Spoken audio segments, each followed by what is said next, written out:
Lupa untung saya ingat sekarang. Dan nanti saya upload di YouTube ya, jadi nanti yang presentasi juga bisa mengevaluasi, oh saya presentasinya seperti ini ya. Kan YouTube bisa dibaca dilihat oleh semua orang di dunia kan ya.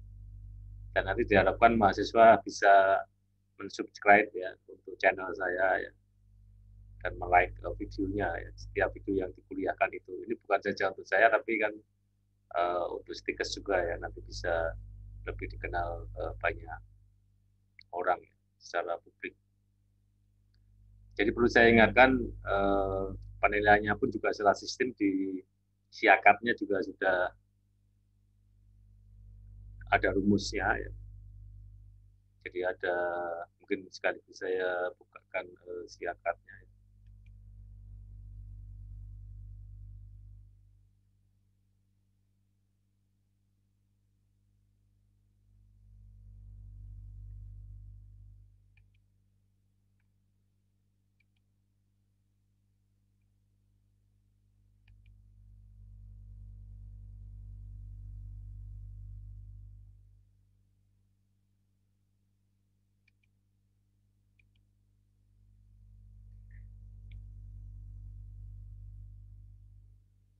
Ya, misalnya saya lihat nilai perkuliahan ya, apa yang akan dinilai nanti ya. Ini kelas A betul ya. Jadi juga ada rumusnya di sini ya. Hadirnya juga sistem ya. Kemudian tugas individu ya. Ini nanti saya 20% ya. Saya nilai dari tadi jejak digitalnya ya. Baik di Google Class maupun di Zoom ini kan juga terekam ya. Bahkan saya upload di YouTube ya. Jadi bisa terkontrol ya.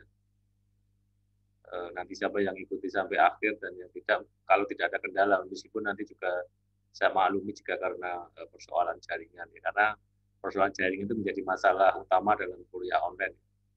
Jangankan yang di pinggiran ya, yang dalam kota saja pakai IndiHome maupun Speedy ya, bahkan Astrinet pun kadang juga down ya.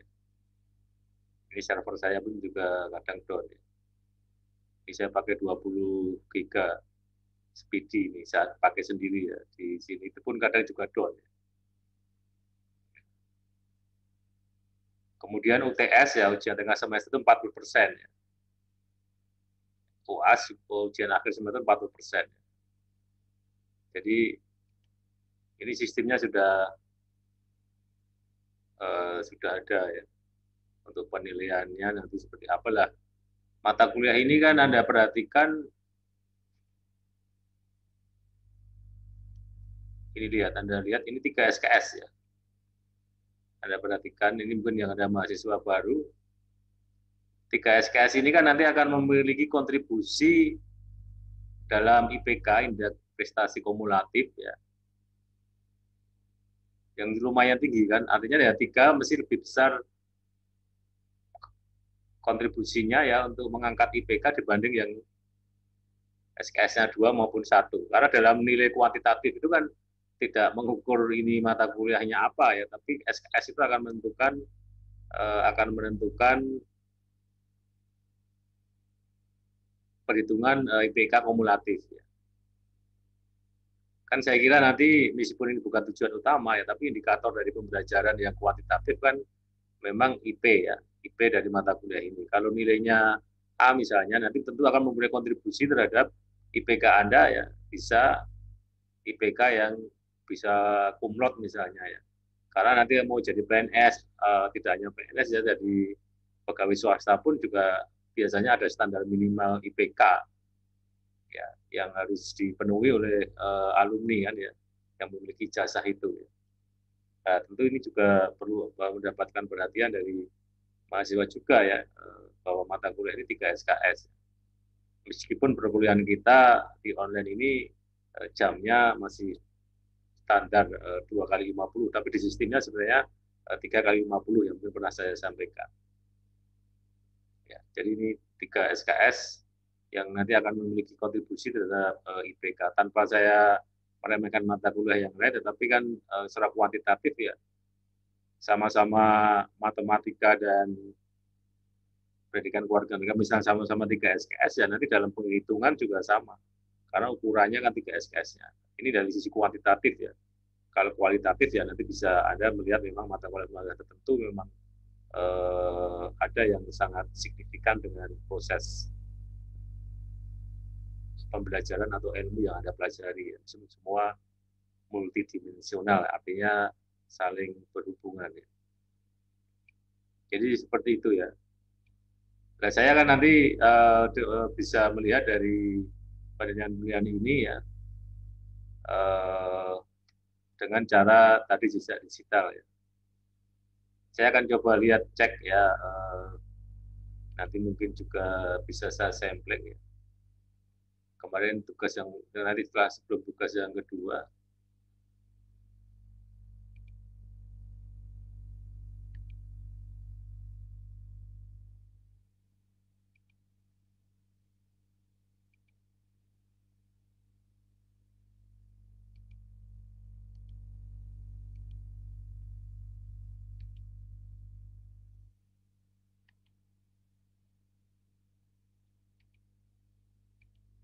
Ini Google Class kita ya.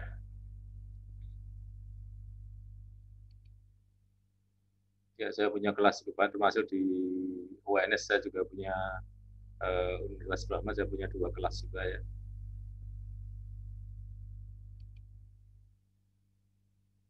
Oh sorry, ini malah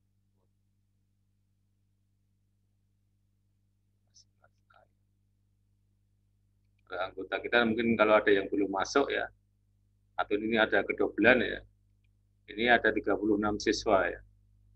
Kalau saya cek di siakatnya harusnya ada berapa?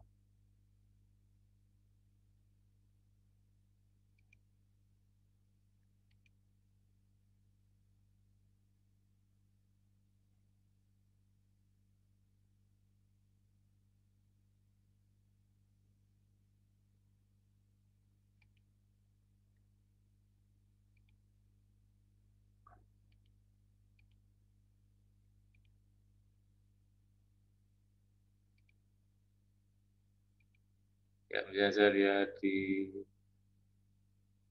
peserta kelas, cuma sama peserta kelas ini boleh presensi. Nanti sekaligus saya absen. Ya ada 35 ya, atau ada mahasiswa baru lagi yang sudah masuk ya. Ya mungkin nanti bisa, atau ada kedobelan biasanya ya. Tapi ya saya kira semua sudah masuk di Google Class ya, karena disitulah nanti kami, kita bisa memantau ya, mencatat semua aktivitas ya perkuliahan kita ya, termasuk penugasan-penugasan, informasi semua ada di situ semua.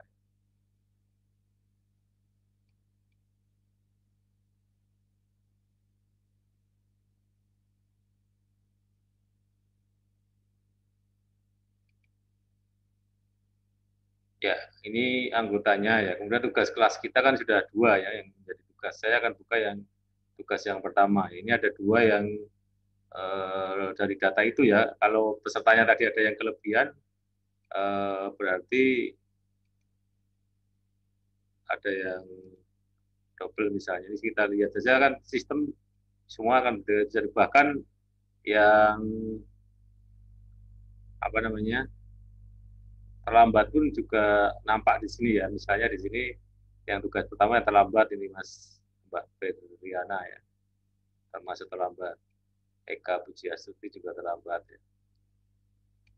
Puput Kumalasari ini mungkin kemarin salah paham, Ahad tanggal atau Minggu jam 00 itu kan dikiranya kan Seninnya kan, padahal kalau Minggu jam 00, kalau Anda sering nonton bola mestinya sudah bisa lebih paham ya.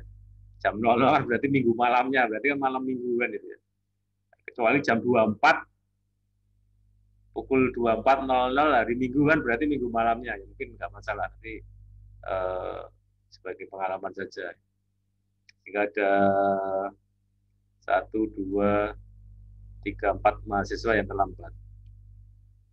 Nah ini mungkin ada kedobelan ya, Eka Pujiastri saya lihat tadi di atasnya juga sudah ada kalau nggak salah. Nanti bisa dicek Mohon kalau maaf, ada Pak. yang kedobelan nanti mungkin salah satunya bisa ditarik, karena kalau saya yang menarik nanti saya tiru yang dipakai mana yang tidak mana. Tapi kalau memang itu betul-betul belum, ini untuk klarifikasi, konfirmasi ya. Barangkali Anda merasa mengirim tetapi tidak masuk ya. Seperti ini kalau di bawahnya ada Instagram, saya Mbak Ulan. Nah, ini cara ngirimnya juga salah kan. Sebenarnya Mbak Ulan Nurrohmah ini ngirim ya, tapi dia salah masuk ini kan. Ya salah masuk, coba nanti saya panggil ini, dia di komentar ya. Ya, dia di komentar. Nanti coba Anda perbaiki ini, saya sekaligus saya cek coba tugas Anda. Nah, ini Mbak Ulan Nurrohmah. Oke, silakan Mbak Ulan Nurrohmah. Anda klik kalau Anda di situ, ini sekaligus kita belajar juga ya. Di gambar itu di kanan ada 3 titik, itu silakan diklik, kemudian nanti klik pin, diklik pin nanti biar muncul gambarnya. Ada Mbak Nurrohmah? Nurrohmah. Ada, Pak. Sebentar, Pak. Ya, oke. Silakan Anda klik pinnya ya, biar tampil wajahnya. Karena saya nyari nanti, sebenarnya kalau ini sudah saya setel setting di yang berbicara, tapi kadang tidak merespon ini aplikasinya, bisa tampil ya. Tapi kalau Anda ini Mbak, ya tadi di mungkin videonya bisa dinyalakan sebentar. Nah, ini Anda jelaskan, ini memang nanti tugas Anda memang salah masuk ya, salah masuk ya. Nanti dibenarkan ya. Tapi saya yang dalam hal ini saya hanya ingin konfirmasi dan bertanya, apa pesan yang ingin Anda sampaikan dari gambar yang Anda buat di Instagram ini ya. Ini ada 102 like, ini saya tambahin lagi jadi 103 ya. 103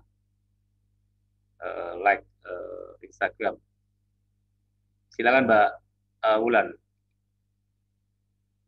Apa pesan yang Anda bisa sampaikan dengan menulis atau membuat gambar di Instagram itu? Bentar, Pak. Saya lupa tulisannya. Tak lihat dulu ya, Pak. Ini saya lihatkan nggak apa-apa.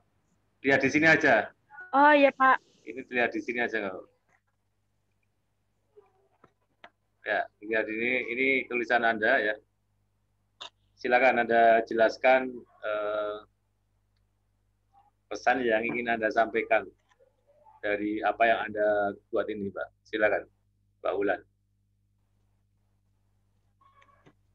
Jadi pesan yang terkandung di tulisan saya yang tentang beda agama, beda bahasa, beda warna kulit, tapi satu dalam jiwa Indonesia dan semangat Pancasila itu menggambarkan corak budaya di seluruh Indonesia, Pak. Jadi dari Sabang sampai Merauke itu kan Indonesia beda-beda agamanya, bahasanya, rasnya, budaya, warna kulit, orang-orangnya itu berbeda, Pak. Tapi mereka tetap satu di bawah apa namanya? Tetap ada jiwa Indonesia sama semangat Pancasilanya, tetap satu sumber hukum Indonesia, tetap Bhinneka Tunggal Ika gitu, Pak, maksud saya. Ya, oke, bagus. Terima kasih. Oke, ini saya nanti coba Anda buka di Google Class tadi, nanti cara masuknya tidak dipesan ya, tapi nanti di tugas itu kan harusnya ada cari-cari lagi. Ini saya sekaligus presentasi presensi online-nya nanti biar saya tidak kelupaan nanti.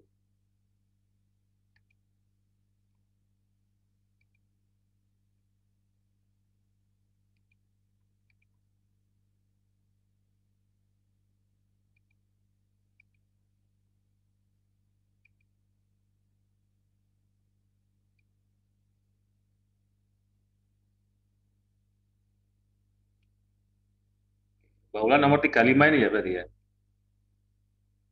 Iya, Pak. Oke, ini sekaligus saya absen dulu. Oke, terima kasih Mbak Wulan. Satu lagi akan saya Iya, coba Pak. buka untuk tugas yang pertama tadi.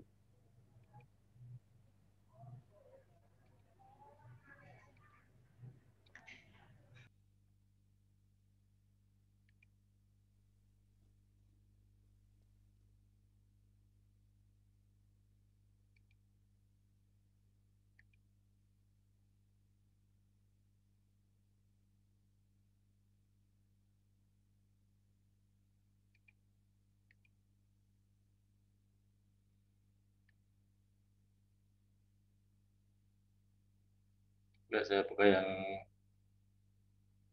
ada kedobelan tadi Eka.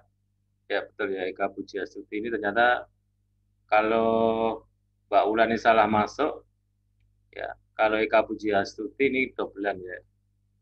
Di atasnya juga jadi ada dua akun yang masuk di Google Class.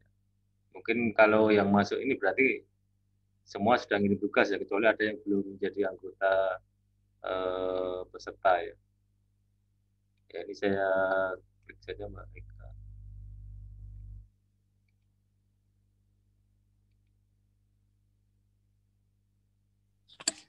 Mohon maaf, Pak. Ya gimana? Atas nama Puput Kumalasari nggak bisa masuk, Pak.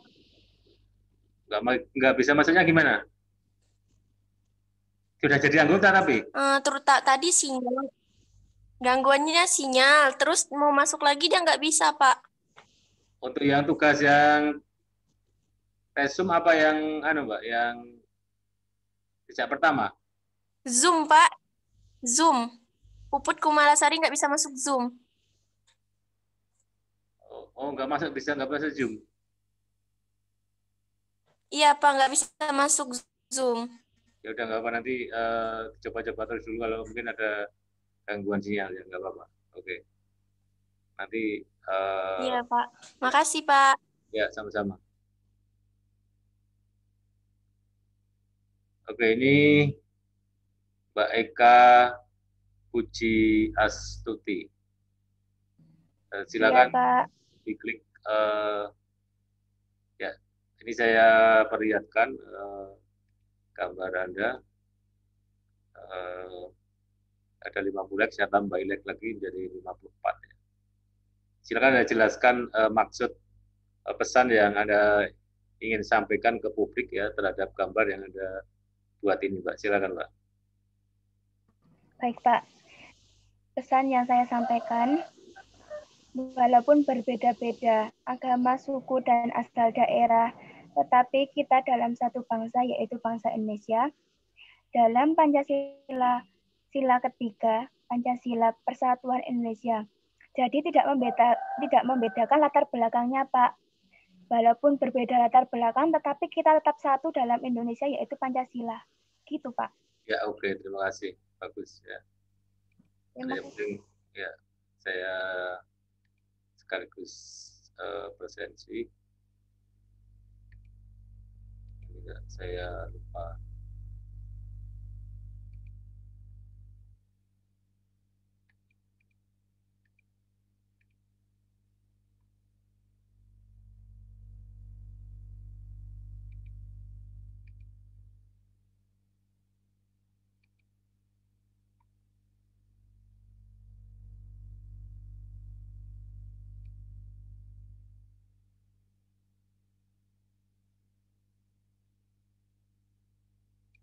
Ya, baik, Puji Astuti. Oke. Oke, sementara ini dua dulu yang saya sampling untuk yang tugas di medsos atau di media sosial ya. Kita akan mulai untuk diskusi kita pada hari ini ya. Jadi kita tadi sudah saya sampaikan di awal, jadi untuk mekanismenya ini nanti dua orang akan presentasi secara berurutan ya. Nanti Mbak Diva Wahyuningsih dan Mbak Solihah Wulandari. Nanti siap-siap untuk yang NIM belakangnya 17 dan 25 dan 33, yang 3 orang di atasnya dulu aja, untuk menyiapkan nanti pertanyaan atau tanggapan ya terhadap materi yang disampaikan.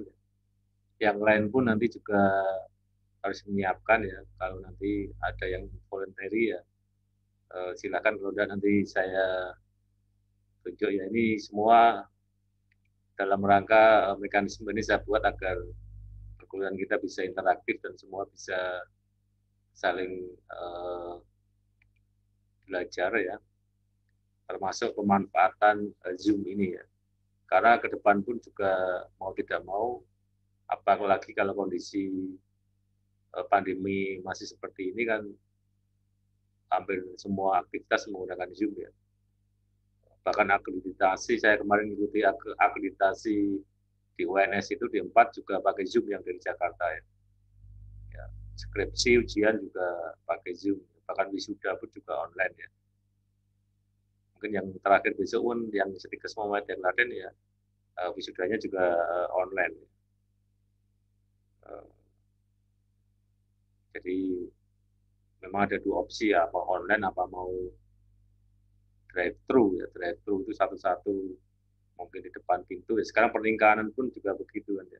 Ada yang drive-thru, ada yang ya seperti manual biasa. Ada juga yang pernikahan secara online. Jadi yang kalau online nanti ya makanannya apa dikirim secara online ya.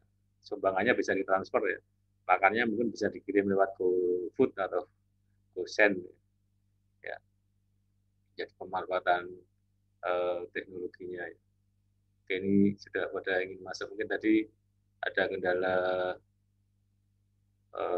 sinyalnya itu bagaimana tadi saya sampaikan, tidak mesti sinyal di penerima ya, bisa sinyal di pemberi, bisa di server Zoom-nya, kan banyak faktor ya. Jadi saya kira, tapi ini berjalan, bisa berjalan, saya kira nanti kita evaluasi terus apalagi ini gambar yang kita kirim. Oke, kita akan mulai paparan yang pertama ya. Jadi nanti yang paparan dicoba dulu ya, ini dicoba dulu share screen-nya dari situ ya, pakai HP pun bisa. Nanti ini saya buka aksesnya. Jadi nanti untuk semua partisipan bisa men-share screen masing-masing. Ini juga proses pembelajaran ya, dari mahasiswa untuk share screen dari situ ya. Jadi share screen itu kan share gambar atau tampilan ya. Seperti tadi kalau saya munculkan gambar atau link tadi kan bisa kan Anda saksikan ya. Video pun kadang juga bisa ya. Di Zoom ini nampak ya, tapi kalau kemudian saya coba pakai Google Meet itu video tidak nampak atau lambat sekali gambar atau videonya. Dan nanti setelah itu Anda tampilkan ya. Ya pada saat tampil kalau memang sinyalnya sangat jelek, video nanti dimatikan sebentar, tidak ada masalah ya. Kadang berarti kan memang terus terang ini seperti ini memakan bandwidth internet yang cukup besar ya. Mudah-mudahan nanti paket dari pemerintah itu juga segera terrealisasi, dapat paket gratis internet dari pemerintah itu kan, semua itu tidak hanya negeri swasta kan, semua mahasiswa dan pelajar kan dapat bantuan paket internet, karena paket internet menjadi seperti bahan pokok ya dalam dunia sekarang ini. Oke, silakan Mbak Diva Wahyuningsih terlebih dulu, Anda klik pin-nya dulu ya. Setelah itu coba share screen ya dari paparan Anda. Kalau paparan aja kita sekaligus belajar untuk pemanfaatan teknologi pembelajaran ini. Silakan Mbak Diva. Baik, Pak. Ya, ada klik ya. Oke, silakan Anda coba klik share screen itu, kemudian Anda cari file yang ingin Anda tampilkan.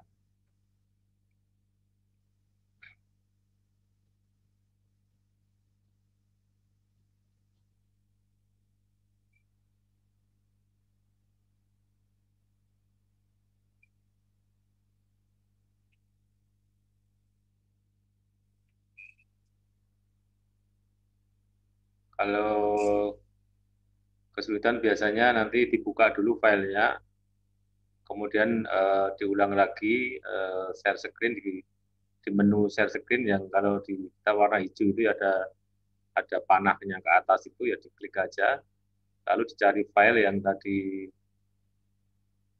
Anda buka, lalu Anda klik share ya. Share, diklik ya. Belum muncul. Diulang lagi Mbak, coba setelah file dibuka Anda kembali ke Zoom-nya lagi, kemudian diklik share screen ya. Nyarinya dari share screen ya. Share screen itu kemudian dari file yang Anda buka tadi ya. Coba lagi nggak apa-apa, pelan-pelan aja.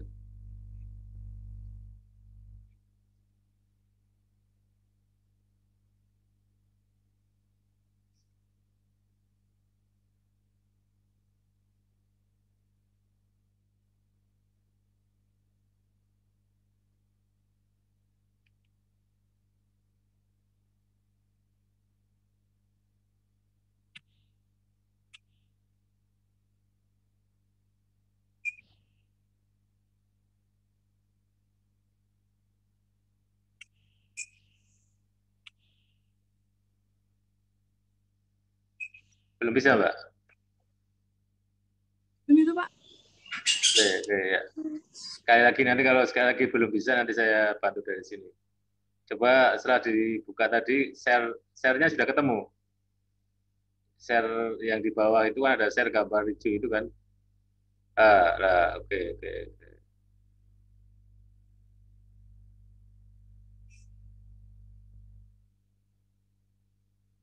Ini sudah nge-share, cuma filenya yang mau di-share tadi yang harus dicari ya.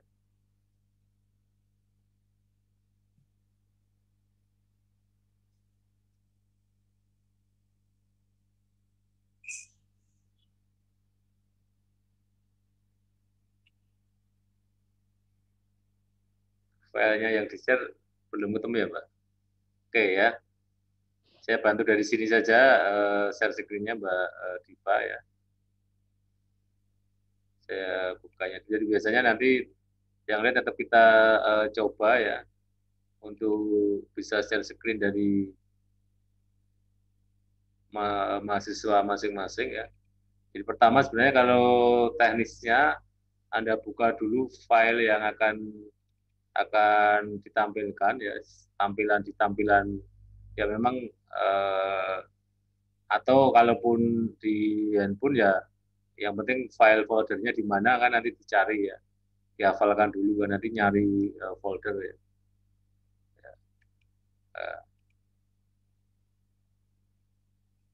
Ya ini sebenarnya sudah bisa, cuma nyari filenya yang belum bisa Mbak Dewi. Ini saya bantu dari sini saja ya. Saya bantu saja dari sini. Ya, oke silakan Mbak Diva untuk disampaikan materinya ya, yang lain untuk bisa menyiapkan pertanyaannya. Silakan Mbak. Di sini saya akan menyampaikan presentasi pendidikan Pancasila. Nama saya Diva Wayuningsih dari Prodi Farmasi A1, Bab 1. Kebijakan penyelenggaraan pendidikan Pancasila di perguruan tinggi tidak serta-merta diimplementasikan baik di perguruan tinggi negeri maupun di perguruan tinggi swasta. Lahirnya ketentuan dalam pasal 35 ayat 5 Undang-Undang Nomor 12 Tahun 2012 yang menyatakan bahwa kurikulum pendidikan tinggi wajib memuat mata kuliah agama, Pancasila, kewarganegaraan, dan bahasa Indonesia. Menunjukkan bahwa negara berkehendak agar pendidikan Pancasila dilaksanakan dan wajib dimuat dalam kurikulum perguruan tinggi sebagai mata kuliah yang berdiri sendiri. Selain itu, dengan mengacu kepada ketentuan dalam pasal 2 Undang-Undang Nomor 12 Tahun 2012, sistem pendidikan tinggi di Indonesia harus berdasarkan Pancasila.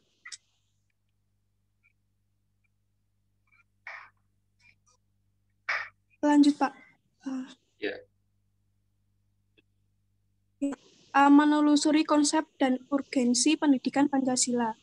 Dalam perjalanan sejarah bangsa Indonesia, sesungguhnya nilai-nilai Pancasila sebagai pandangan hidup bangsa sudah terwujud dalam kehidupan bermasyarakat sejak sebelum Pancasila sebagai dasar negara dirumuskan dalam satu sistem nilai. Sejak zaman dahulu, wilayah-wilayah di Nusantara ini mempunyai beberapa nilai yang dipegang teguh oleh masyarakatnya. Sebagai contoh, 1. Percaya kepada Tuhan dan toleran. 2. Gotong royong. 3. Musyawarah. 2. Solidaritas atau kesetiakawanan sosial dan sebagainya. Munculnya permasalahan yang mendera di Indonesia memperlihatkan telah tergerusnya nilai-nilai Pancasila dalam kehidupan bermasyarakat, berbangsa dan bernegara. Oleh karena itu, perlu diungkap nilai-nilai Pancasila dalam kehidupan masyarakat, perlu diungkap berbagai permasalahan di negeri tercinta ini yang menunjukkan pentingnya mata kuliah pendidikan Pancasila. 1. Masalah kesadaran perpajakan. Mohon maaf, belum, Pak. Baru sampai nomor 1. Nomor 1 ya.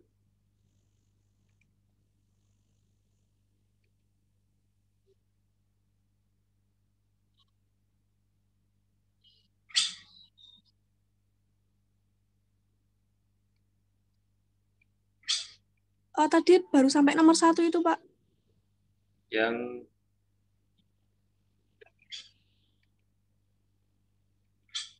Yang kesadaran perpajakan ini kan, ya, saya tunggu dulu. Mungkin agak dilihat ya gambarnya.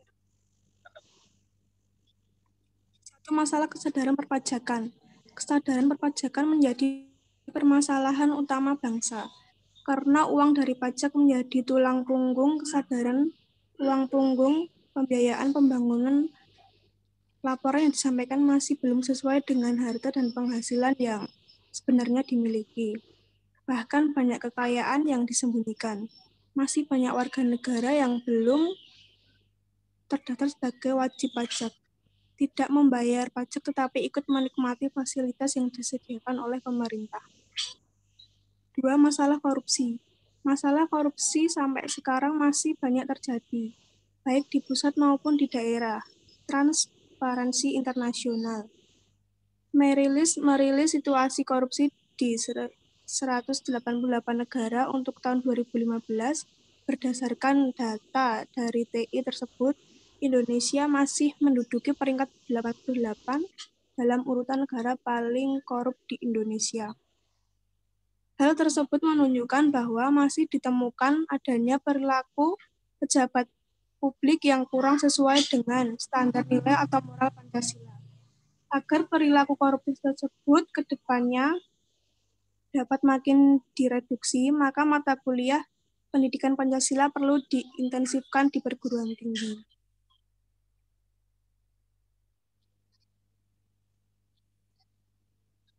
Bisa lanjut, Pak?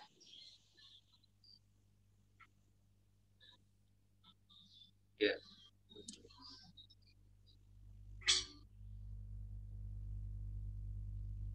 Lanjut yang nomor 3, Pak. Ya, ini dilemkan karena apa sinyal ya? Iya, Pak. Memang salah satu sudah belum? Ya, sudah, Pak. Ya. Yang nomor 3, masalah lingkungan. Indonesia dikenal sebagai paru-paru dunia. Namun dewasa ini citra tersebut perlahan mulai luntur seiring dengan banyaknya kasus pembakaran hutan. Perambahan hutan menjadi lahan pertanian dan yang paling santer dibicarakan yaitu beralihnya hutan Indonesia menjadi perkebunan. Selain masalah hutan, masalah keseharian yang dihadapi masyarakat Indonesia saat ini adalah sampah pembangunan yang tidak memperhatikan AMDAL dan AMDAL. Polusi yang diakibatkan pabrik dan kendaraan yang semakin banyak. Hal tersebut menunjukkan bahwa kesadaran masyarakat terhadap pelestarian lingkungan masih perlu ditingkatkan. Peningkatan kesadaran lingkungan tersebut juga merupakan perhatian pendidikan Pancasila. Yang nomor 4, masalah disintegrasi bangsa. Demokrasi mengalir dengan deras menyusul terjadinya reformasi di Indonesia. Di samping menghasilkan perbaikan dalam tatanan negara Republik Indonesia, reformasi juga menghasilkan dampak negatif antara lain terkikisnya rasa kesatuan dan persatuan bangsa sebagai contoh. Acap kali mengemuka dalam wacana publik bahwa ada segelintir elit politik di daerah yang memiliki pemahaman yang sempit tentang otonomi daerah. Nomor 5. Masalah dekadensi moral. Dewasa ini fenomena materialisme, pragmatisme, dan hedonisme makin bergejala dalam kehidupan bermasyarakat. Paham-paham tersebut mengikis moralitas dan akhlak masyarakat, khususnya generasi muda. Begitu banyak tontonan yang bukan hanya mengajarkan kekerasan, melainkan juga perilaku tidak moral seperti pengkhianatan dan perilaku pergaulan bebas. Sungguh ironis tayangan yang memperlihatkan perilaku kurang terpuji justru menjadi tontonan yang paling disenangi. Hasilnya sudah dapat ditebak, perilaku menyimpang di kalangan remaja semakin meningkat. 6. Masalah narkoba. Dilihat dari segi letak geografis, Indonesia merupakan negara yang strategis. Namun letak strategis tersebut tidak hanya memiliki dampak positif, tetapi juga memiliki dampak negatif. Sebagai contoh, dampak negatif dari letak geografis. Dilihat dari kacamata bandar narkoba, Indonesia strategis dalam hal pemasaran obat-obatan terlarang. Bisa lanjut, Pak.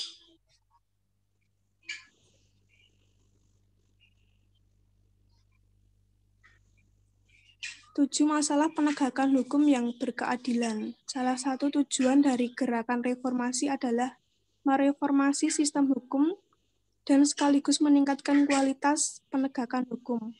Konkretnya, penegakan hukum ditentukan oleh kesadaran hukum masyarakat dan profesionalitas aparatur penegak hukum. Inilah salah satu urgensi mata kuliah pendidikan Pancasila, yaitu meningkatkan kesadaran hukum para mahasiswa sebagai calon pemimpin bangsa. 8. Masalah terorisme.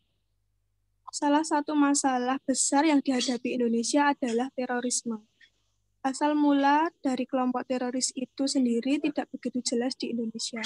Para teroris tersebut melakukan kekerasan kepada orang lain dengan melawan hukum dan mengatasnamakan agama.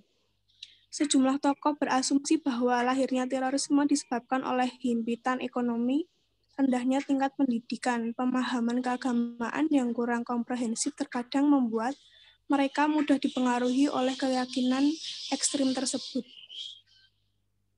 Dengan memperhatikan masalah tersebut, maka pendidikan Pancasila sangat penting untuk diajarkan pada berbagai jenjang pendidikan, khususnya di perguruan tinggi.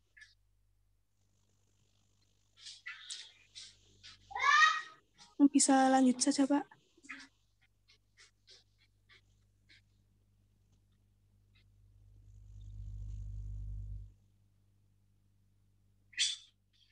Visi pendidikan Pancasila, yaitu terwujudnya kepribadian, sivitas akademika yang bersumber pada nilai-nilai Pancasila.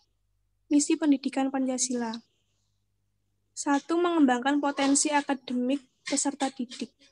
Misi psikopedagogis.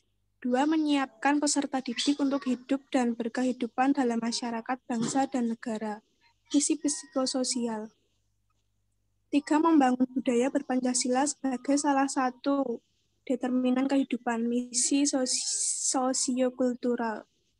4. Mengkaji dan mengembangkan pendidikan Pancasila sebagai sistem pengetahuan integrasi atau disiplin ilmu. 5. Sintetik sebagai misi akademi. B. Menanya alasan diperlunya pendidikan Pancasila. Hal tersebut menunjukkan betapa pentingnya Pancasila diselenggarakan di perguruan tinggi untuk menanamkan nilai-nilai moral Pancasila kepada generasi penerus cita bangsa. Dengan demikian, pendidikan Pancasila diharapkan dapat memperkokoh modalitas akademik mahasiswa dalam berperan serta membangun pemahaman masyarakat. Antara lain, 1. Kesadaran gaya hidup sederhana dan cinta produk dalam negeri. 2. Kesadaran pentingnya kelangsungan hidup generasi mendatang. 3. Kesadaran pentingnya semangat kesatuan persatuan solidaritas nasional. 4. Kesadaran pentingnya norma-norma dan pergaulan. Bisa lanjut, Pak.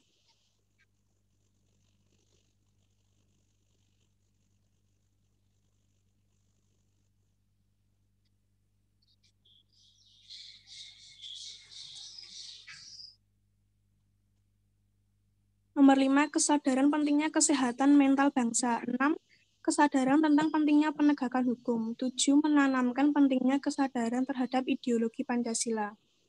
C, menggali sumber historis, sosiologis, politik pendidikan Pancasila. 1. Sumber historis pendidikan Pancasila.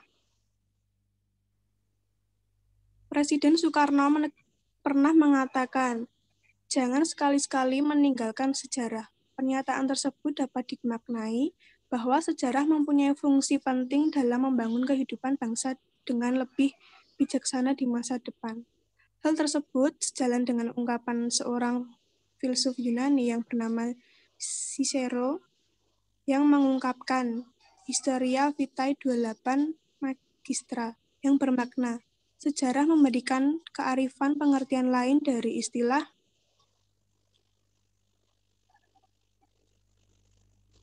tersebut yang sudah menjadi pendapat umum. Padahal sejarah merupakan guru kehidupan. 2. Sumber sosiologis pendidikan Pancasila. Sosiologi dipahami sebagai ilmu tentang kehidupan antar manusia. Di dalamnya mengkaji antara lain latar belakang, susunan dan pola kehidupan sosial dari berbagai golongan dan kelompok masyarakat. Di samping juga mengkaji masalah-masalah sosial perubahan dan pembaruan dalam masyarakat. Melalui pendekatan sosiologi ini pula, Anda diharapkan dapat mengkaji struktur sosial, proses sosial, termasuk perubahan-perubahan sosial dan masalah sosial yang patut disikapi secara arif dengan menggunakan standar nilai-nilai yang mengacu kepada nilai Pancasila. Bisa lanjut, Pak.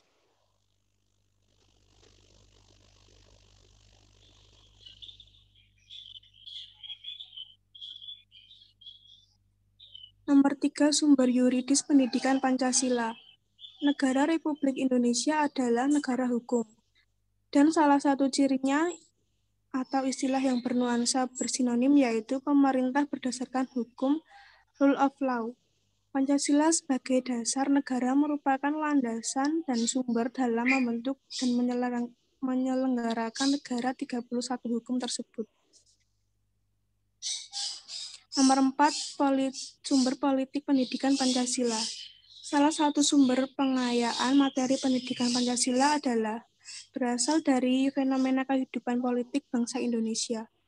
Tujuannya agar Anda mampu mendiagnosa dan mampu memformulasikan saran-saran tentang upaya atau usaha mewujudkan kehidupan politik yang ideal sesuai dengan nilai-nilai Pancasila. Dia membangun argumen tentang dinamika dan tantangan pendidikan Pancasila. 1. Dinamika Pancasila.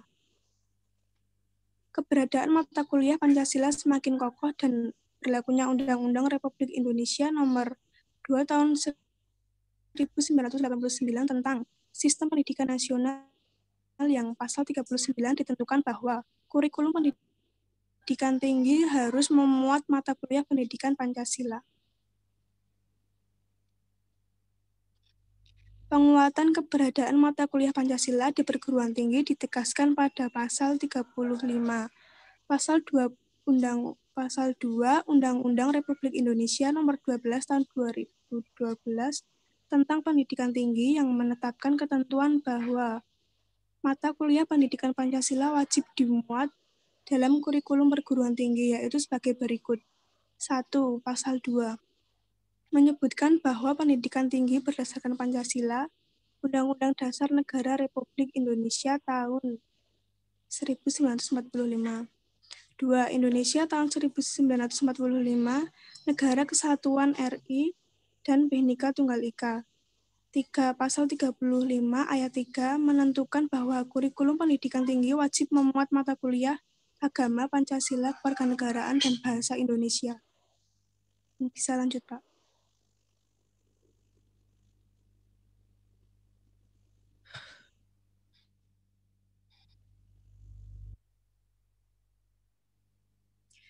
Dua, tantangan pendidikan Pancasila. Tantangannya ialah menentukan bentuk dan format agar mata kuliah pendidikan Pancasila dapat diselenggarakan di berbagai program studi dengan menarik dan efektif.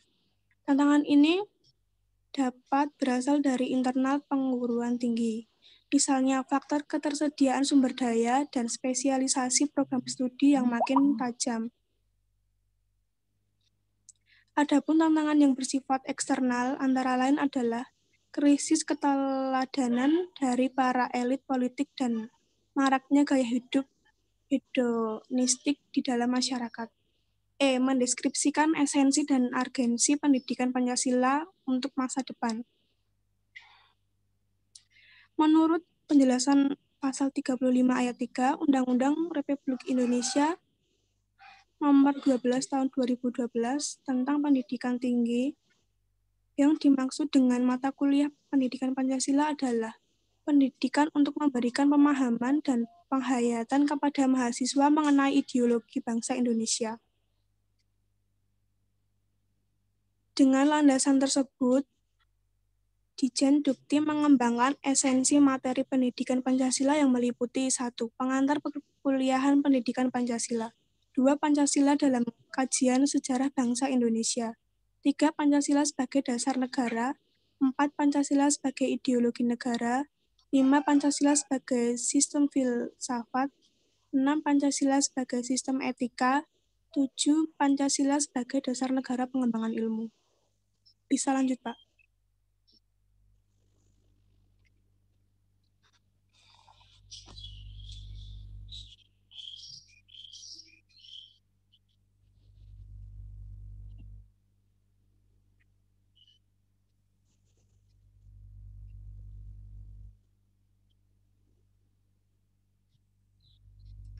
Ini contoh kasus penyerangan terhadap nilai-nilai Pancasila. Contohnya kasus bom di Bali. Pedispab dan Sari Club di Jalan Legian Kuta Bali diguncang bom. 2 bom meledak dalam waktu yang hampir bersamaan, yaitu pukul 23.05 WITA. Lebih dari 200 orang menjadi korban tewas keganasan bom itu, sedangkan 200 lebih lainnya luka berat maupun ringan. Kurang lebih 10 menit kemudian, ledakan kembali mengguncang Bali pada pukul 23.15 WITA. Bom meledak di Renon berdekatan dengan kantor konsulat Amerika Serikat. Namun tak ada korban jiwa dalam peristiwa itu. Menurut saya, tindakan tersebut terlalu anarkis karena pengaruh ekonomi dan ketersaingan antara perkataan, perbuatan, tingkah laku seorang yang membentuk sekelompok terorisme demi membalaskan dendam mereka. Sekian presentasi dari saya. Terima kasih. Ya, oke, terima kasih Mbak Diva. Oke, saya sebelum nanti lanjut, saya tanya dulu. Tadi Anda sudah menganalisa tentang kasus itu. Menurut Anda itu apa hubungannya dengan, apa relevansinya, apa kaitannya dengan pendidikan Pancasila? Kasus bom tadi seperti apa kalau hubungan dengan Pancasila? Ya, silakan. Karena menyangkut hak asasi manusia, Pak, perilaku tersebut. Ya, misalnya dikaitkan dengan sila Pancasila yang paling terkait dengan sila berapa? Itu. Sebenarnya bisa banyak sila atau lebih dari satu sila, tapi menurut Anda yang relevan tentangan dengan sila berapa dari Pancasila itu? Kasus pengeboman seperti itu misalnya. Asasi manusia kan lebih cenderung ke sila berapa misalnya?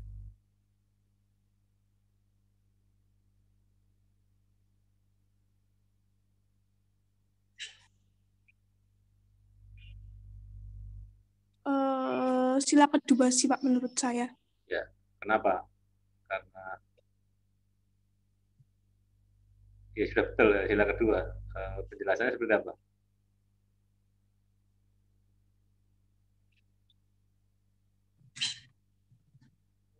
Ya, dari sisi kemanusiaan kan gitu ya. Ya, dari sisi kemanusiaan. Ya kan tadi sudah benar sebenarnya jawabnya kan hak asasi manusia ya. Hak asasi manusia kalau di sila dalam Pancasila kan yang paling relevan kan sila kedua ya. Meskipun juga bisa dikaitkan juga dengan sila ketiga dan sila-sila yang lain. Ya. Sila pertama pun juga terkait ya. Cuma kalau kita menganalisa yang penting analisanya. Oke, sementara itu dulu untuk Mbak Diva. Kita akan lanjut ke yang kedua. Nanti kalau resumnya agak sama nanti Mbak Solika bisa apa di dipersingkat yang paling utama nanti di studi kasusnya ya. Silakan Mbak Solika di klik pinnya kemudian nanti coba share screen dari situ ya.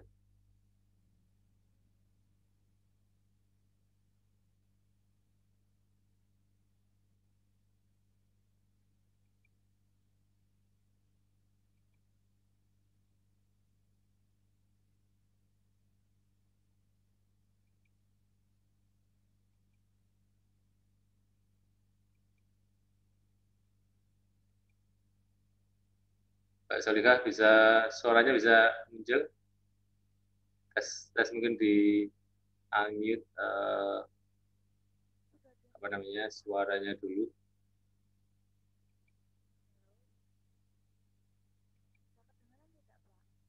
Ya, yang kemarin suaranya ada gangguan itu ini masih ada. Ya, silakan dicoba suaranya lagi, Mbak.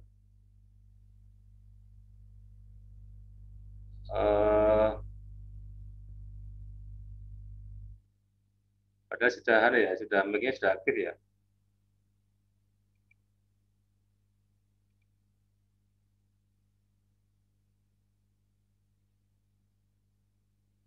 Silakan tes suara. Tadi sempat ada sinyal suara sebentar, mungkin di settingan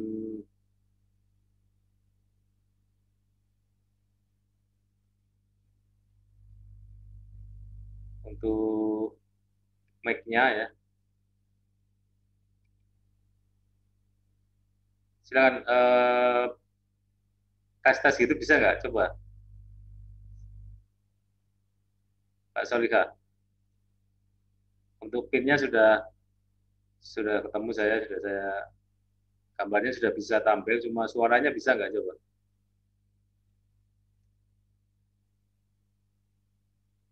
Jadi unmute ya tetap nggak muncul.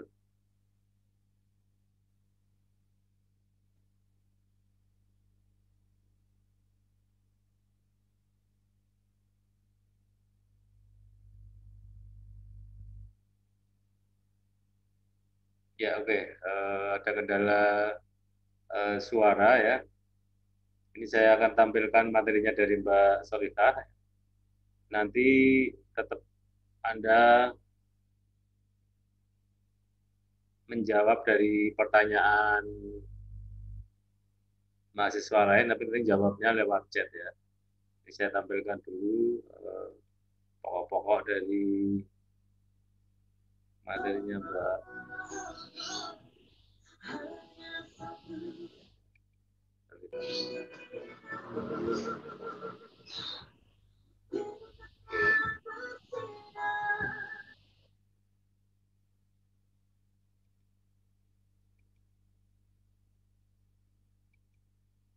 Ya, saya tampilkan sekilas.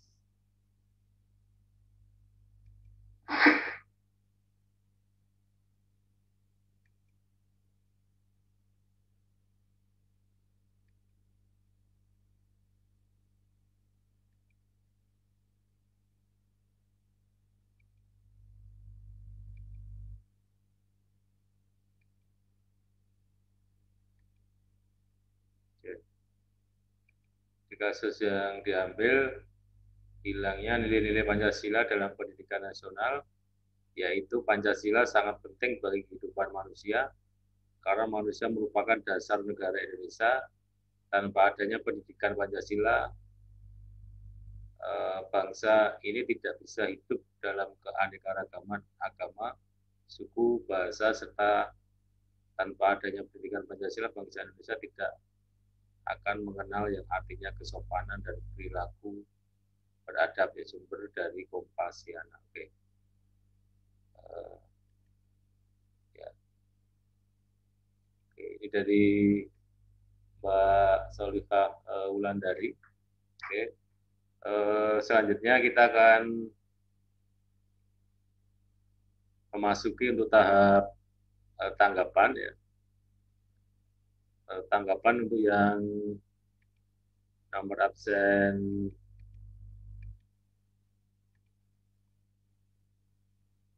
17,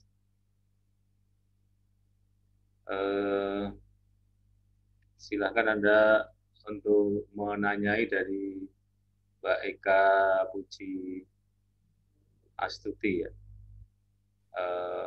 untuk menanggapi dari materi yang disampaikan oleh Mbak Eka Puji Astuti. Silakan yang memiliki NIM 17 bisa di pin.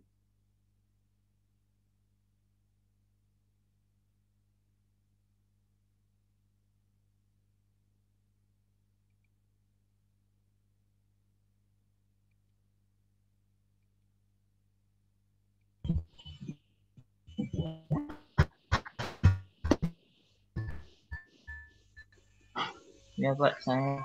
Ya, silakan diklik pinnya, ya. Oke Mbak, ya Mas, ya Mas Sauki, ya silakan. Ada pertanyaan ke pemapar yang Iya Pak. pertama dari Mbak Eka Puji Astuti, silakan.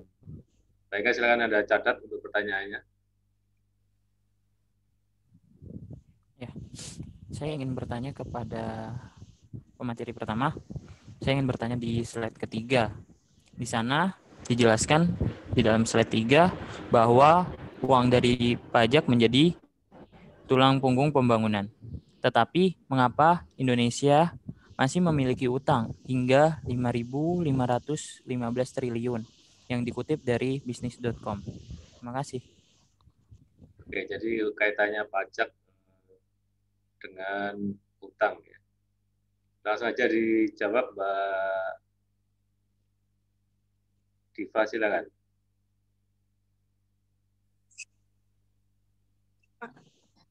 Menurut saya sih, mengapa Indonesia masih memiliki hutang? Karena peningkatan pembiayaan untuk pembangunannya sendiri cukup naik drastis. Itu aja sih Pak menurut saya. Ya, ya. Terima kasih Mbak Diva dan Mas Sauki tadi. Ya, kita lanjut untuk pertanyaan kedua, ini nanti disampaikan ke Mbak Solita. Silakan yang memiliki NIM 25. 25 silakan Anda pin, ya, kemudian ada sampaikan pertanyaan. Nanti Mbak Solita karena tadi gangguan suara, nanti jawabannya silakan Anda tulis di chat, ya. Tapi mohon maaf Pak, tadi slide-nya itu tidak jelas. Oke,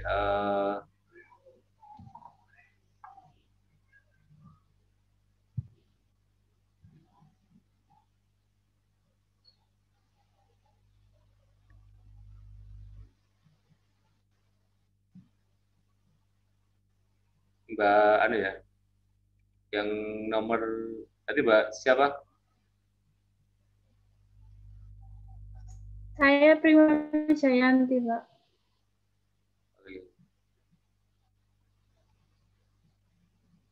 Oke.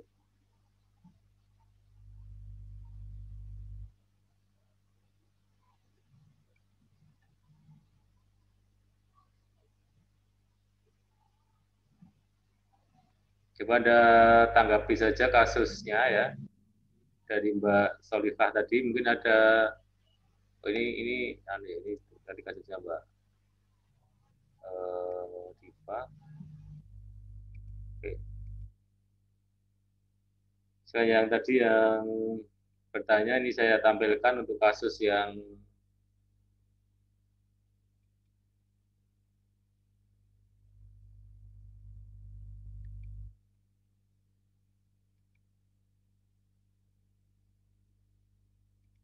dari Mbak Solikah ya. Sudah Anda perhatikan di slide-nya, kemudian Anda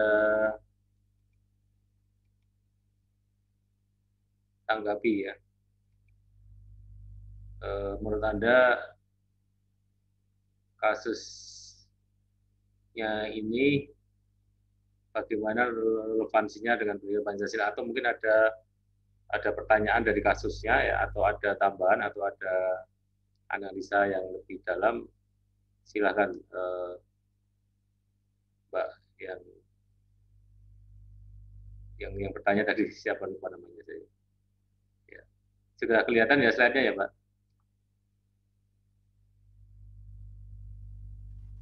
Sudah Pak, sebentar Pak.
Sudah Pak.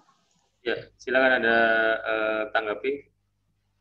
Saya mau bertanya. Ya, silakan.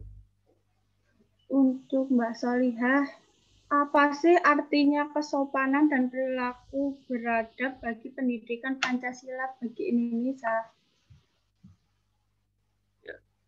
Oke, ini tadi Mbak Solikah baru masuk lagi, mungkin juga ada gangguan sinyal. Silakan untuk pertanyaannya ditulis di chat, Mbak. Nanti Mbak Solikah silahkan nanti menjawabnya juga di chat ya, karena juga tadi ada gangguan suara. Ya. Tadi yang Baik. Ya, silakan Anda tulis di chat pertanyaannya ya. Nanti Mbak Solikah jawabnya di chat juga ya, untuk kondisi darurat seperti ini ya. Ya. Oke. Di tahap pertama kita sudah selesai ya, Mbak Diva dan Mbak Solikah. Ya, meskipun yang kedua ada gangguan suara ya. Nampaknya gangguan suara itu kalau menurut analisa saya bukan berasal dari jaringan ya, tapi ada hardware atau software yang ada di HP atau laptopnya ya. Coba nanti itu untuk telepon bisa nggak, misalnya temannya telepon mendengar ya. Ya, kalau memang ada waktu dan ada kesempatan, dicekkan di bagian servis ya, Karena kan ini juga tidak hanya untuk Zoom ini juga kan, itu kemungkinan kalau analisa saya kan barangkali software atau hardware yang mic-nya ya, mic-nya itu ada kendala ya. Bisa jadi putus kabel atau mungkin software-nya tidak update. Kemarin saya juga baru memperbaiki Zoom-nya salah satu teman saya, itu gambarnya video nggak bisa muncul ya. Ternyata kameranya aktif padahal. Ya berarti softwarenya kamera itu kan didownloadkan lagi nanti baru bisa kameranya aktif, itu ada kemungkinan hal seperti itu. Kalau udah ya hanya sekedar settingannya saja ya, settingan mic-nya ya. Jadi itu nanti untuk kendala-kendala kalau ada waktu ya, atau mungkin diperbaiki teman-temannya yang bisa sedikit teknisi ya tentang suara tadi. Oke, saya akan mengulas untuk bab 1 ini ya, sebelum nanti menginjak ke bab 2 ya. Jadi, tapi sebelum itu kita kasih applause dulu ya dari paparan tahap pertama ini, kita kasih tepuk tangan dulu ya. Oke, terima kasih ya sudah partisipasi ya. Inilah proses pembelajaran ya. Dan dari sini nanti bisa kita evaluasi ya, apa kendala-kendala yang kita hadapi. Kalau saya kan ini justru bisa one to one ya, bisa berkomunikasi langsung ya, meskipun online tapi serasa offline juga ya, bisa langsung bertatap muka ya, berdiskusi ya. Yang ini juga tidak bisa juga langsung ditemui ketika offline ya, pembelajaran online ini. Dan semua tadi kalau tadi saya cek untuk tugas media sosialnya, berarti kalau semua sudah masuk di Google Class, sebenarnya semua sudah mengerjakan tugas ya. Terima kasih ya. Kalau yang materi ini coba saya cek lagi apa semua sudah.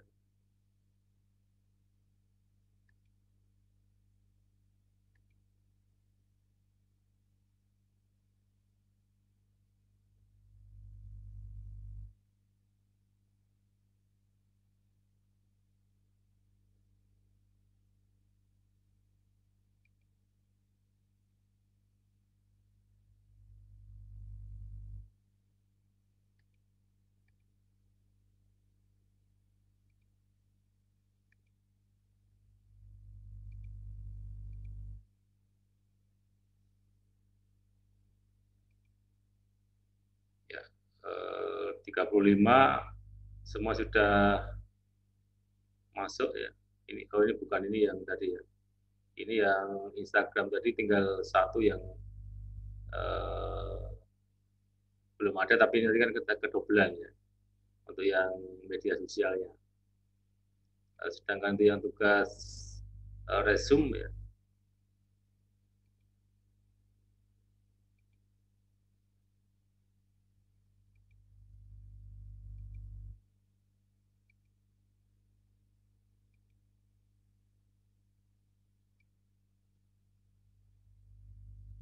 ya semua juga 35 sudah masuk semua ya. Ini kan karena tidak ada tadi ya, Mbak Eka ini ada double akun. Nanti kalau bisa dihapus. Nah, di situ saja, karena kalau saya nggak hapus nanti mana yang dipakai, nanti keliru yang ada materinya, nanti malah kehapus materinya. Nah, di situ ada yang terlambat kan, hanya satu yang terlambat karena deadline-nya kan tadi jam 9.50 ya sebelum perkuliahan. Ya. Ada yang terlambat satu ya. Tapi terima kasih sudah semua apresiasi ya untuk bisa mengumpulkan tugas, dan ini juga untuk kita bersama ya, agar perkuliahan kita bisa berjalan lancar.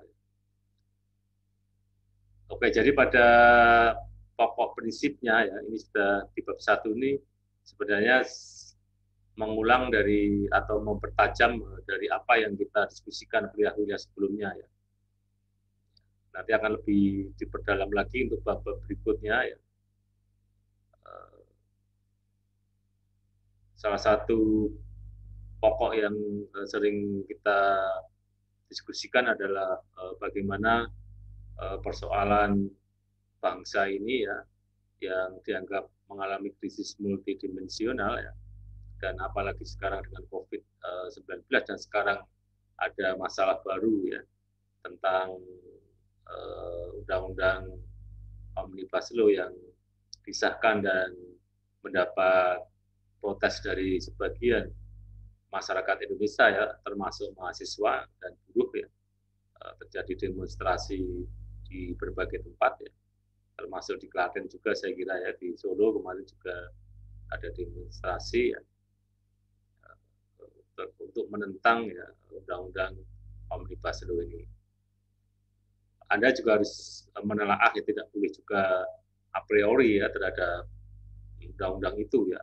Paling tidak bukan berarti harus ikut demonstrasi, ikut menentang atau menerima, tapi paling tidak juga memiliki pemahaman ya tentang apa itu Omnibus Law itu kan ya. Di mana letak-letaknya ya. Jangan kita kemudian membaca yang hoax, meskipun ya di media kita juga tahu, saya tadi di TV One juga sudah dibahas ya, RUU yang disahkan itu yang mana gitu ya. Karena waktu rapat beda-beda ya. Namun ini katanya sudah ada yang bisa diakses di web resminya DPR, atau saya belum ngecek ya. Itu yang nanti akan kita jadikan dasar ya, yang benar ya. Karena kan di satu sisi ya pemerintah harusnya juga mengevaluasi diri ya, menentang hoax, tapi berita yang benar yang mana juga harus diberitahukan ya. Di sisi yang lain kan kemarin ada perbedaan-perbedaan pendapat yang mana yang undang-undang yang disahkan itu ya. Ya ini menjadi masalah baru ya di tengah COVID, apalagi ini 9 Desember nanti juga ada pilkada serentak ya. Kita sebagai warga negara, apalagi mahasiswa, dan ini kita belajar tentang pendidikan Pancasila, belajar tentang keindonesiaan ya, kita harus bisa memahami semuanya itu, apalagi mahasiswa di masyarakat tentu akan memiliki nilai tersendiri ya, memiliki tingkat sosial tersendiri, persepsi masyarakat juga akan meningkat ya, dari siswa menjadi mahasiswa kan. Lah mahasiswa atau mesti kan gitu ditanya. Pola pikir, pola tingkahnya tentu juga akan dinilai, harusnya lebih ilmiah. Ya ciri-ciri dari ilmiah itu kan, intelektual itu kan ya kritis, skeptis, dan analitis ya. Jadi artistis yang lain, bukan ini kadang diperpanjang. Kritis kan Anda harus peka ya. Kalau kebalikannya kan pekok ya. Harus peka ya, harus jeli, teliti ya. Harus peduli ya.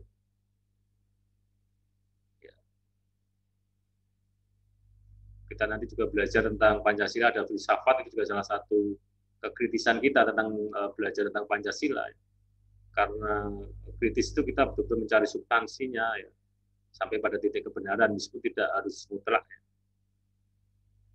Sampai-sampai kalau orang yang belajar filsafat secara ekstrim itu ada istilah mencari kucing hitam di dalam ruangan yang gelap, yang di dalamnya tidak ada kucingnya.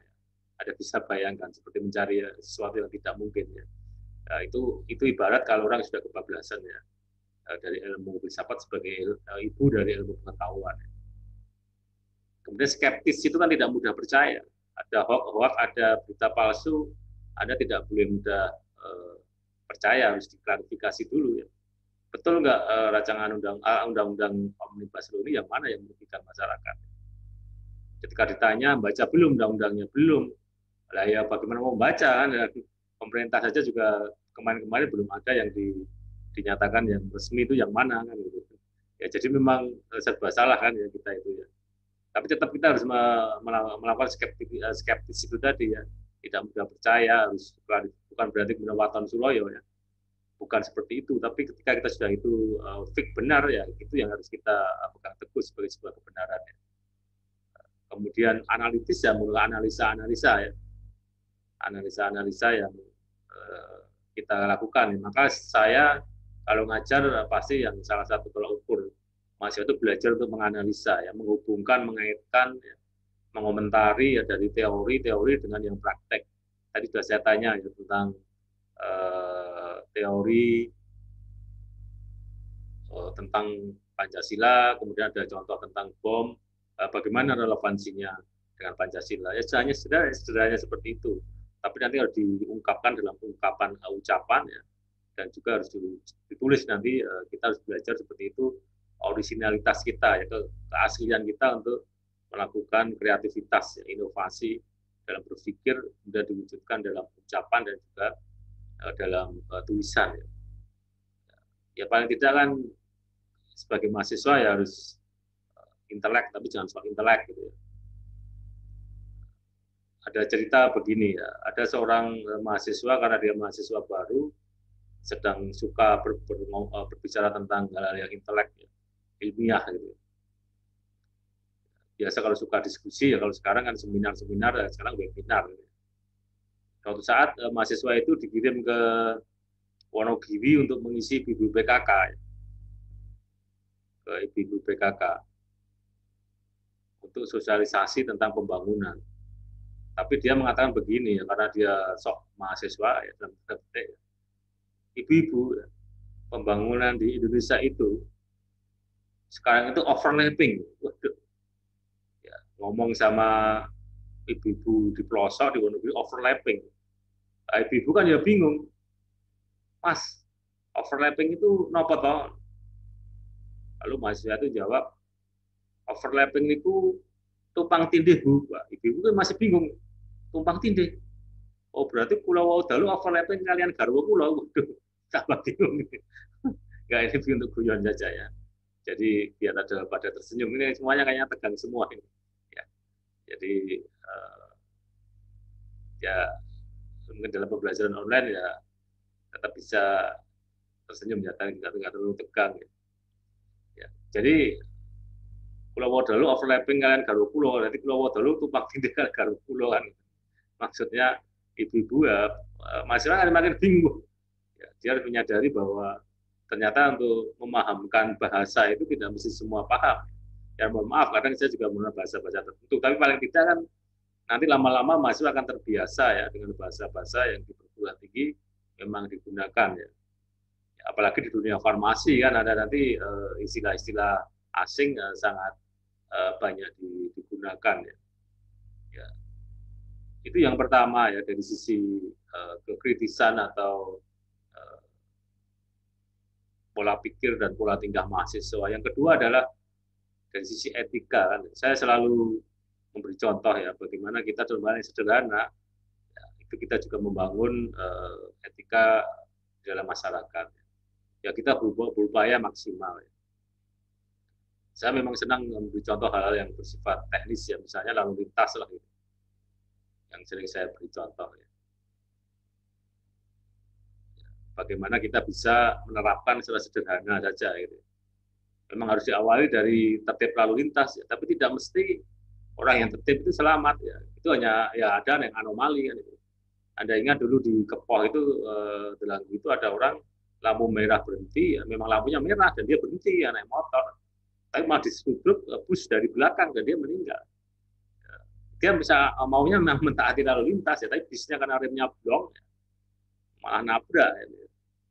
Remnya blong atau sengaja merah menabrak kan, karena kan itu kan ya bis-bis Surabaya, bis-bis Jogja Solo itu kan kalau nyetir kan ngebutnya minta ampun.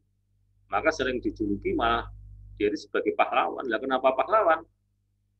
Jadi sopir bis Surabaya itu, bis Sumber Kencono itu, dia lebih sakti daripada ustadz. Karena dia bisa lebih mengingatkan orang mati daripada ustadz. Kita diingatkan ustadz tentang kematian ya cuma diam aja, nggak pernah berubah. Tiba-tiba ada naik bis Sumber Kencono, ya, itu antar sekali, ya, kecepatan tinggi, ada malah ingat terus, ya Allah kan gitu. Berarti sopir bisnya itu malah perlu diberi penghargaan gitu, dikasih tahu Ustadz malah nggak mau diberi pelajaran sama bis Sumber Kencono, malah kita ingat pada Tuhan. Ya Allah gitu, bisnya banter. Makanya bis Jogja Solo itu juga pahalanya banyak itu. Apalagi ada nanti naik apa namanya bis kota juga gitu kan ya, ngeremnya dadak ya nanti kencang ya. Saya dulu kalau ngelaju dari Klaten ke Solo juga naik bis Sumber Kencono. Ya senengnya kalau diantarnya itu cepet ya. Tapi kan ya itu Sumber Kencono itu sudah diganti nama sampai 3 kali.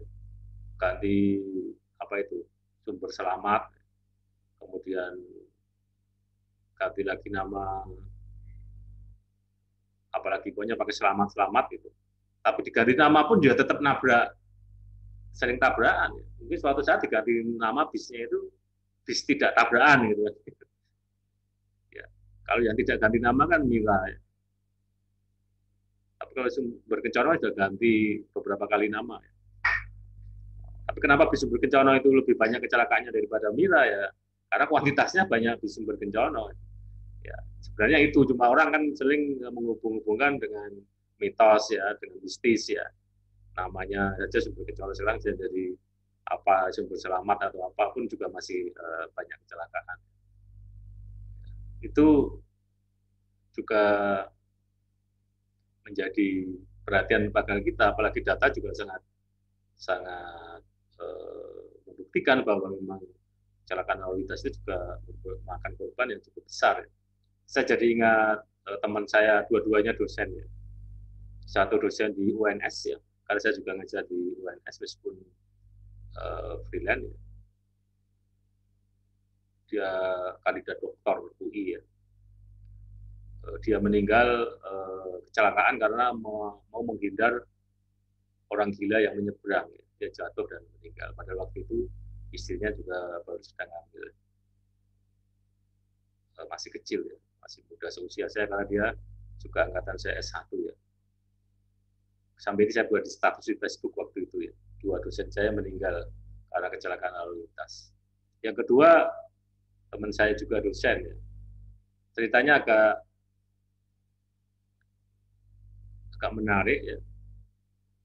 Seperti sinetron malah kalau saya sering menyebut ya. Ini saya ceritakan karena biar kita untuk pengalaman kita dan saya juga bisa berdoa untuk beliau ya agar husnul khotimah.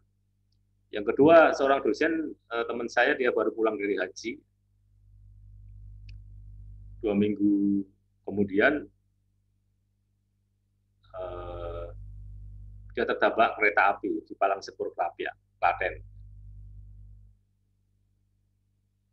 Ketika saya main ke sana sebelumnya ya, dengan anak-anak karena anak-anaknya juga kenal dengan anak-anak saya karena waktu itu masih kecil-kecil ya. Selalu teman saya itu ya kita sebut saja Pak Haji, Pak Haji. Selalu mengingatkan pada anak-anaknya dan anak-anak saya jangan main di belakang rumah. Itu ada rel kereta api dan ada kereta api sampai kemudian dipagar agar anak-anaknya itu tidak main di rel kereta api dan tidak tertabrak oleh kereta api. Alhasil malah beliau sendiri yang tertabrak kereta api. Kok bisa kan itu pertanyaannya kan seperti itu ya. Jadi waktu itu saya sedang tenis lapangan di sebuah lapangan tenis di belakang pom bensin dekat Stikes itu ya, Muhammadiyah Klaten. Mungkin kalau yang luar kota masih belum bisa membayangkan ya, yang belum datang ke kampus ya, tapi yang sudah kan. Tapi sekarang lapangan tenisnya itu sudah diganti gedung ya. Kemudian saya pulang sekitar jam 8 lewat Palang Krapia itu ada kecelakaan orang tertabrak kereta api. Tapi saya lihat tidak ada motor, tidak ada mobil, tidak ada sepeda. Dalam pikiran saya, sampai saya bilang, ini paling orang gila yang tertabrak kereta api. Sebab orang yang jalan itu biasanya orang gila yang tertabrak kereta api. Saya lewat saja begitu ya. Saya sebelum sampai rumah, udah ditelepon sama teman saya. Ternyata yang tabrakan tadi adalah teman saya. Masya Allah. Saya langsung pergi ke rumah sakit Tegalioso ya. Ternyata sudah di kamar mayat. Anda bisa bayangkan ya, orang kok tertabrak kereta api itu seperti apa kan? Ya innalillahi wa inna ilaihi raji'un. Kemudian saya coba cari-cari informasi kok bisa tabrak itu gimana itu. Ternyata beliau almarhum mengambilkan sepeda anaknya di seberang jalan ya. dalam pikiran Pak Haji itu. Karena rel kereta api Jogja Solo itu kan sudah 2 lajur. Ya. Bisa jadi 2 kereta bersamaan lewat di satu titik. Dan itulah yang terjadi. Persepsinya Pak Haji itu, kereta api hanya lewat satu, Pramek kok lewat ke sana. Ternyata di samping sana ya berlawanan tentunya, kan nggak mungkin kalau kereta api berderet ini, kereta api lewat kan nggak mungkin ya, kayak mobil aja kan, ya nggak ada kan. Apalagi berjarak kan 5 menitan kan, nanti paling nggak 1 stasiun. Ya. Tapi kalau bersimpangan kan bisa, karena kan sudah 2 lajur ya. Jogja Solo itu sudah 2 lajur, maka ada Pramek ya. Karena kalau belum ada 2 lajur nggak boleh ada kereta api lokal ya. Karena kan nanti macet terus ya. Kalau sudah ada 2 lajur, bahkan sudah sampai di Kutoarjo. Dan nanti di akhir bulan ini dan awal tahun sudah diganti dengan KRL ya, kereta api listrik ya. Dan nanti tiap stasiun berhenti itu. Ada yang luar kota nanti lebih mudah. Kalau sekarang kan Pramek tetap bisa dibeli online ya, tapi kan berhenti hanya di stasiun Klaten ya. Jogja Solo biayanya sama, 8.000 kalau Pramek ya. Tapi kalau yang di atasnya seperti kereta api apa itu, ada beberapa kereta api yang lokal ya. Ada yang 25 dan sebagainya. Dan nanti KRL itu berhenti di setiap stasiun ya. Delanggu berhenti, Kalau Pramek kan nggak berhenti ya. Kemudian di Prambanan berhenti, nggak mana itu. Bahkan di setelah Klaten itu ada stasiun Serawat ya, Serawat pun berhenti itu nanti KRL-nya. Jadi Anda bisa gunakan fasilitas itu. Saya pun juga sering naik kalau sekarang Pramek ya. Jadi tadi kembali ke tadi, kemudian beliau kalau pikiran saya ya, analisa saya, persepsinya itu kereta api hanya lewat 1, Prameknya sudah lewat, mak bendudung ternyata 2 bersamaan. Dia mencoba melompat, ditadai kereta ya, jadi dicium kereta. Ada bisa bayangkan kalau orang dicium kereta ya. Ini juga untuk pengalaman kita ya. Dalam rel kereta api yang 2 lajur ini, kalau Anda di palang kereta, jangan dikira kemudian bisa nerobos, kereta api 1 sudah lewat, Anda langsung begitu, hampir sama dengan itu ya kasusnya. Padahal 2 bersamaan, kan karena ditutup itu, misalnya kereta api sudah lewat, Anda kan mesti nanya-nanya, ini kok palangnya nggak dinaik-naikkan ini, sudah lewat kan, bisa kan 2 kan, karena 2 lajur. Akhirnya meninggal ya, teman saya itu. Tapi itu tidak berakhir di situ ya. Istrinya pegawai pajak ya. Setelah itu dia sakit-sakitan ya. Sempat saya menengok di rumah sakit Islam Klaten. Dia masih merasa bahwa suaminya itu belum meninggal karena memang dialah yang ketergantungan ya pada suaminya. Ya, anak-anaknya juga waktu itu masih kecil.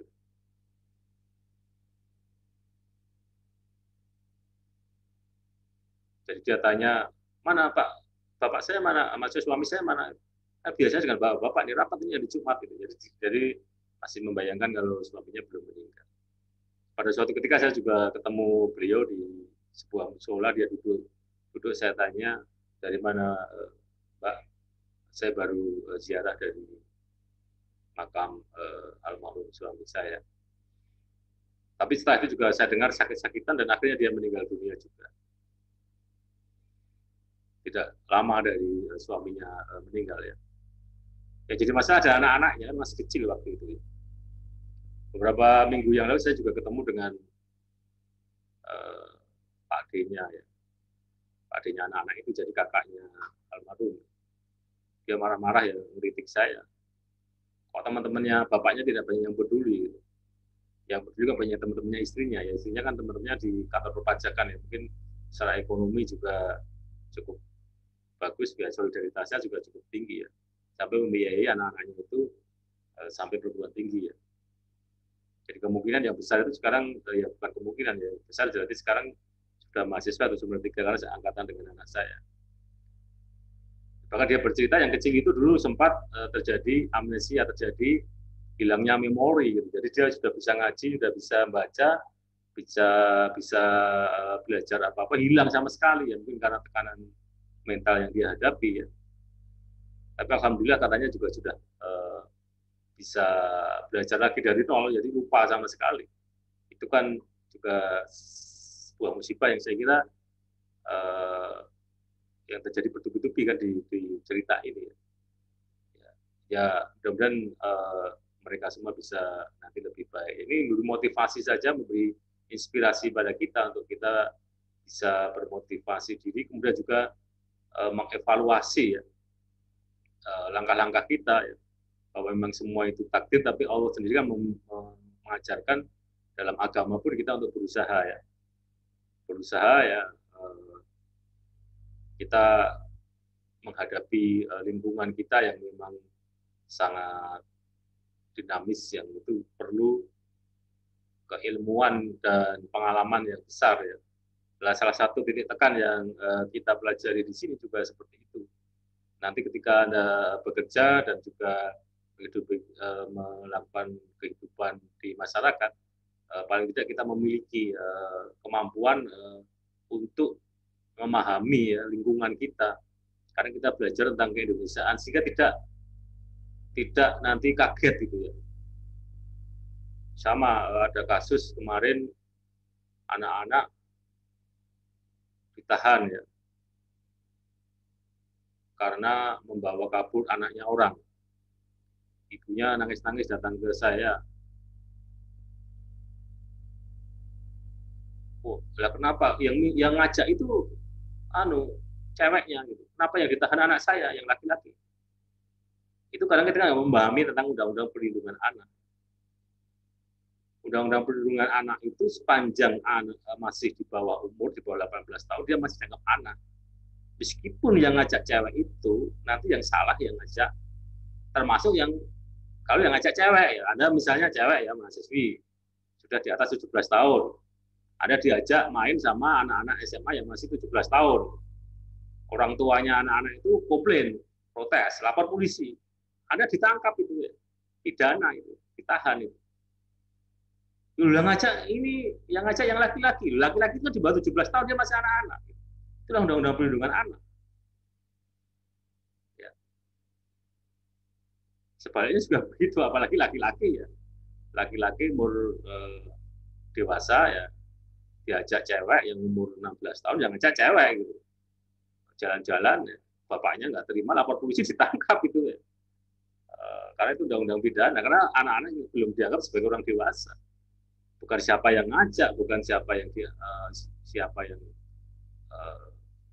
mengajak kita jalan-jalan, tapi kalau anak-anak itu sangat dilindungi. Ya, kalau sekarang kan dalam undang-undang anak kayak di bawah 18 tahun itu masih anak-anak. Kalau ini kan sebagian besar sudah 18 tahun ya. Saya kira, tapi kalau masih di bawah 18 tahun juga masih anak-anak ya. Nanti kalau ada masalah sama-sama misalnya orang tuanya nggak terima, itu beda hukumannya ya, antara anak-anak dan dewasa ya. Jadi ini saya kira kuliah kita hari ini ya hanya bisa sampai pada tahap pertama. Nanti untuk yang minggu depan masih lanjut yang tahap kedua tadi ya. Ya mungkin ada juga di rumah nanti bisa ngecek sendiri ya cara pemanfaatan teknologinya ya. Ya nantinya biasanya kan malah yang pinter itu kan anak-anak zaman sekarang ya, malah justru ngotak-atik itu. Saya kadang juga tanya pada anak saya ya. Makanya teknologi informasi itu menjadi hal yang penting ya. Dan ini kita coba memanfaatkan ya. Nggak apa-apa terjadi kendala-kendala yang kita hadapi ya, tapi kita coba berusaha untuk lebih baik ya.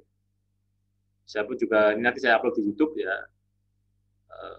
Silakan nanti juga subscribe ya dan like videonya ya sebagai laporan ya.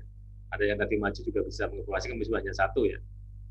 Saya pun juga mengevaluasi ini suara-suara saya itu bisa kencang itu bagaimana gitu. Kadang kan suaranya juga nggak bisa kencang untuk bisa mengajar kuliah ini. Ini kan juga ya, ini tadi saya sampaikan, ini ada beberapa chat yang ada yang bisa keluar masuk ya karena sinyal ya. Oke. Saya kira itu dulu untuk kuliah kita hari ini ya. Kalau ada pertanyaan yang langsung saya persilakan dulu, mungkin satu orang kalau ada ya. Atau di chat bisa Anda tanyakan. Ya, ini sudah pertanyaannya di chat, bisa Anda baca dari pertanyaan untuk Mbak Solikah ya. Apa sih artinya kesopanan dan perilaku beradab bagi pendidikan Pancasila di Indonesia? Kemudian Mbak Solikah sudah menjawab, kesopanan sendiri adalah perilaku yang ditunjukkan seseorang personal kepada seseorang yang dapat menimbulkan suasana ketegangan, sedangkan perilaku beradab adalah norma atau aturan mengenai sopan santun yang berdasarkan pada aturan agama, terutama agama Islam. Ya, terima kasih. Jadi ini sudah ada jawaban ya. Karena kondisi tadi ya, kondisi darurat, tapi diharapkan ya ke depan berusaha ya agar tidak darurat terus, nanti bisa mencoba memperbaiki ya. Tapi kalau memang karena kondisinya adanya seperti itu ya, saya kira nggak masalah, tetap ikuti kuliah terus ya. Tidak perlu pesimis ya. Kalaupun nanti belum bisa ya bisa nanti kita dengan cara yang bisa ya, dengan chat ya. Ya darutan akan pun jadi. Ya, gitu. Jadi ada pertanyaan? Tidak ada ya. Dan ini juga tadi ada yang kendala sinyal dan sebagainya. Ini salah satu tantangan ya untuk kita kuliah online. Saya kira itu, kalau tidak ada pertanyaan karena waktunya juga sudah habis, kuliah kita hari ini kita akhiri bersama dengan berdoa membaca hamdalah bersama-sama ya. Alhamdulillah. Terima kasih atas partisipasinya. Kita akhiri bersama dengan membaca dengan sudah ya, dengan berdoa. Kita akhiri. Akhirul kalam. Wassalamualaikum warahmatullahi wabarakatuh. Waalaikumsalam warahmatullahi wabarakatuh. Terima kasih, Pak. Terima kasih, Pak. Terima kasih, Pak.